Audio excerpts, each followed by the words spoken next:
However, before we get there, we're going to talk some about migrant crime with Alabama Senator Mr. Tommy Tuberville.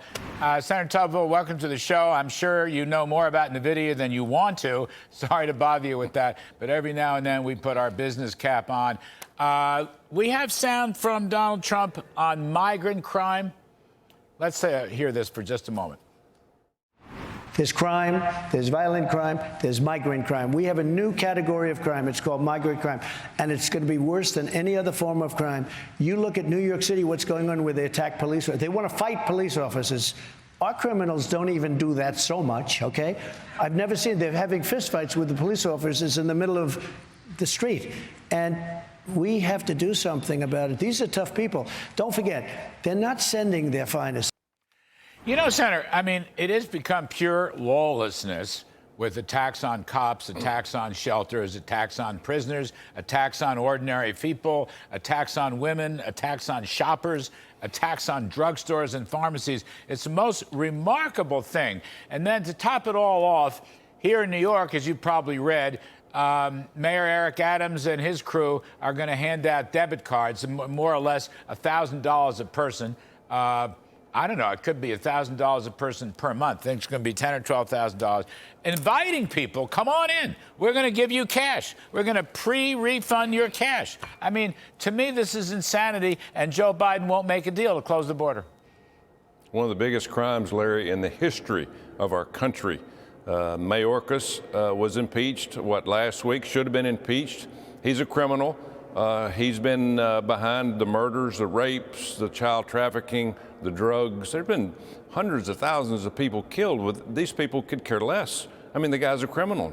He shouldn't just go in front of the Senate to be impeached. He should go in front of a federal judge. I mean, he should be prosecuted. I've talked to him several times, and he's like, he just ignores your question about the border.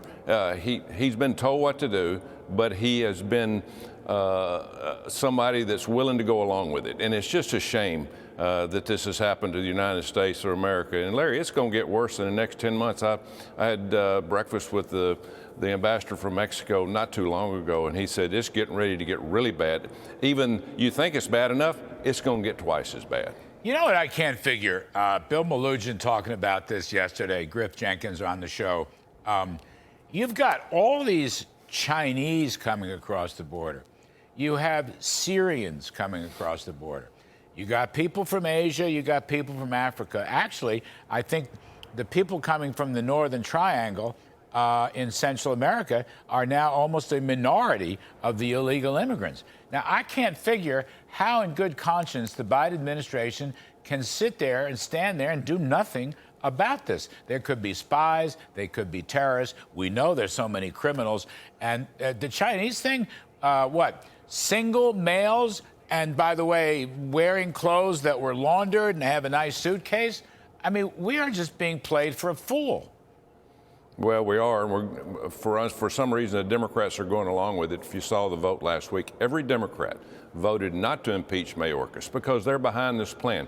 They want more votes. They want more people to change the districts all over the country from blue to red to blue. We have people coming in from the northern border. But Larry, what you were saying a few minutes ago, most of these people are still walking through the country, through Central America. You have a huge percentage now, though, that are flying into Tijuana, Mexico, taking an Uber across the border, and then getting an Uber going into our country. It's a shame what's happening.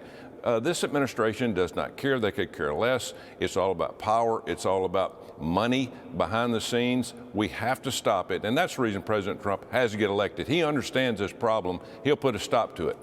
Well, he certainly did a good job campaigning on it last night at the town hall with Laura Ingraham. Senator, I'm sorry I don't have more time to share, but thank you for coming on again, as always. Sir. Thank you, Larry. You bet.